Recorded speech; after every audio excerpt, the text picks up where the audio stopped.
Bueno, ja no us n'explicaré més, però només dir-vos que cuidado amb els llibres, perquè no sempre diuen el que sembla que han de dir. Perquè de vegades un es pensa que ho té clar i es confon ben bé i no arriba fins al final. Vull dir que els llibres no són sempre iguals, Cal anar molt en compte. Cal anar molt en compte perquè un es pensa que ho té clar. Però, mireu, hi ha moltes maneres de llegir el món. I de vegades ens diu molt clarament que això és una tassa de cafè amb llet. Però quan un ho mira bé al darrere, s'adona que hi ha altres coses diferents. Per tant, hem de tenir esperit crític suficient com per no veure les coses tan realistes, sinó veure que les coses poden ser de moltes maneres. I que això és una pinça, que tothom ho sap que és una pinça, però que en realitat pot ser un peix que es vol menjar una poma. I encara que això sembli una poma, doncs resulta que no, que és un pallasso que vol caçar una sabata. Per tant, davant dels llibres, jo soc llibreter i venc llibres, cal anar molt en compte perquè els savis no expliquen el que hi ha al darrere. O de tant en tant s'ha de mirar ben bé que una lluna igual no és una lluna, sinó que és una serp que vol jugar al ping-pong. I que una raqueta de ping-pong no és una raqueta de ping-pong, sinó que és un avió que fuma en pipa.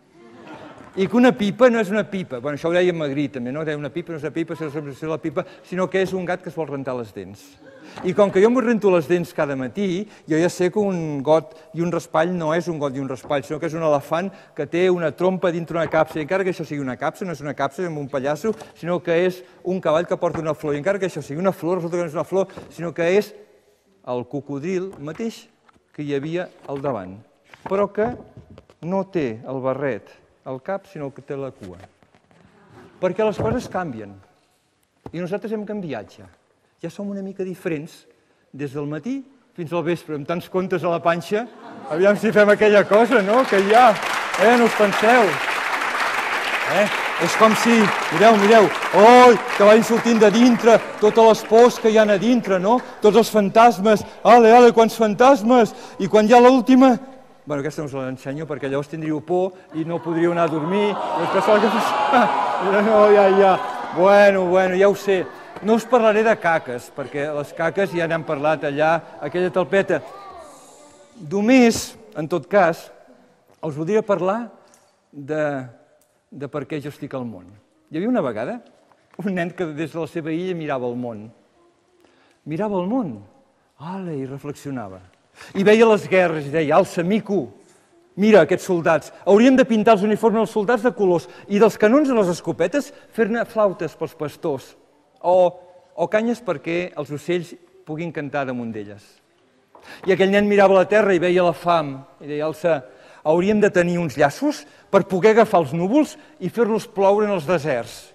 I que al llit dels rius portessin llet, perquè així la gent almenys no es morís de gana, pogués menjar. I el nen mirava la misèria i deia, hauríem d'aprendre a sumar, a multiplicar i després a dividir. Hauríem d'aprendre a repartir-nos el treball, els diners, la terra, el menjar. I el nen veia els poderosos que estaven donant ordres i explicant històries des de la televisió. Els deia, els hauríem d'obrir els ulls o si no fer-los fora d'aquí. I el nen mirava el mar tan brut i deia, no sé, hauríem de netejar-lo. I després posar-nos a la platja, tan sols per somiar.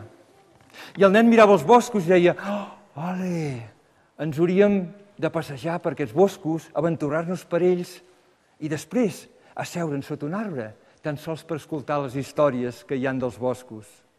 I el nen veia les llàgrimes i deia, hauríem d'aprendre a abraçar-nos, a fer-nos petons, a dir-nos t'estimo, encara que no ens ho hagin dit mai.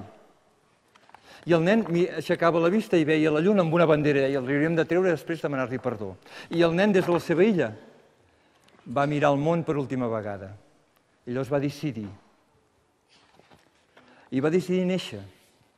Néixer en aquest món que no ens agrada, que igual no és tal com nosaltres volem, però que hem de néixer cada dia per poder transformar les coses i fer-les que estiguin d'acord amb el que pensem, amb el que sentim i sobretot amb el que estimem. Per això és tan interessant, de totes aquestes capses que hi ha, tenir una campana d'aquestes que són molt antigues, que tenen 3 signes i que posen en equilibri els 3 centres que tenim nosaltres i que podem mirar el món amb 3 pensaments, amb 3 intel·ligències, diuen. És com si trobem l'equilibri amb el pensament racional, pel pensament o la intel·ligència emocional, que està de moda, o la intel·ligència instintiva, això de tenir les ganes, aquest nen que hi ha a dintre de nosaltres, i tenim un equilibri tot plegat.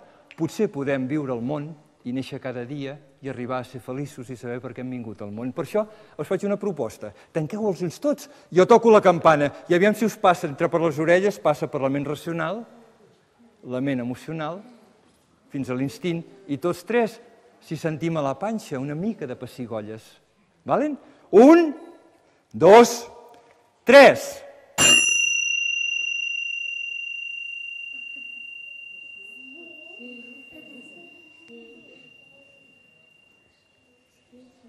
I compte comptat, aquí s'ha acabat.